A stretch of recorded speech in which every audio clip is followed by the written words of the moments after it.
This is an example of how the transmission works on the 1886 Benz.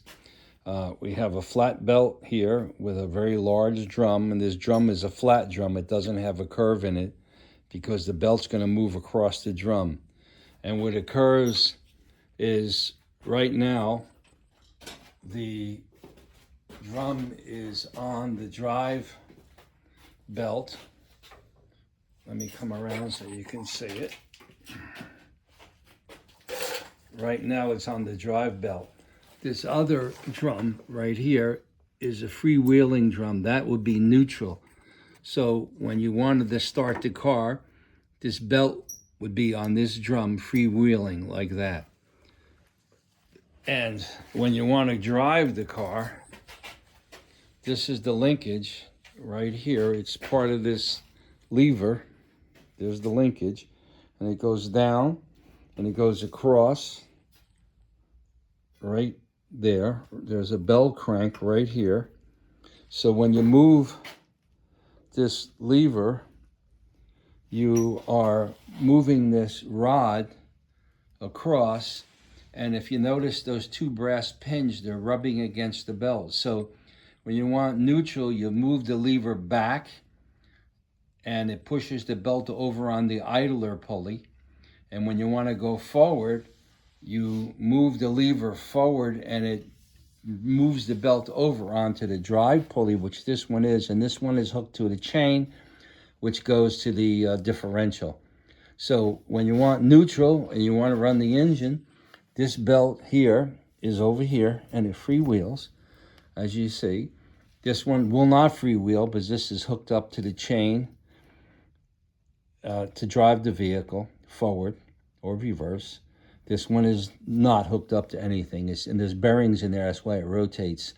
So when you first start out, this belt is sitting over here on that side because the lever, these pins push the belt over, and it's in the neutral position, and it's not going to move across. Well, I could try. It's not going to move across because it's not running right now.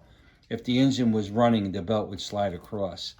So when you want to move forward, you gradually start pushing the bar forward, which moves the belt from this drum to this drum here by way of that lever, which I just showed you. And then gradually, as you go kind of a little bit on each one, it starts to slip, and then finally it's like slipping the clutch on a car, and finally it's fully engaged, and then you start driving the car. So when you want to stop, you would move the lever, which is that vertical silver lever. I haven't painted it yet. You would move it in back or towards the vertical position. That takes these two forks with the belt and it slides it over to the neutral position. So now the drum is freewheeling, the motor's still running, and the drum's freewheeling. This assembly has stops on it. There's one here, so the belt doesn't go off the pulley. And these two vertical pins are designed to keep the belt centered on the pulley and also on this pulley. And there's another stop here, so you can't bring the belt too far over and come off and hit this edge right here. So that's basically how the transmission works. It's basically a copy of what he did in 1886.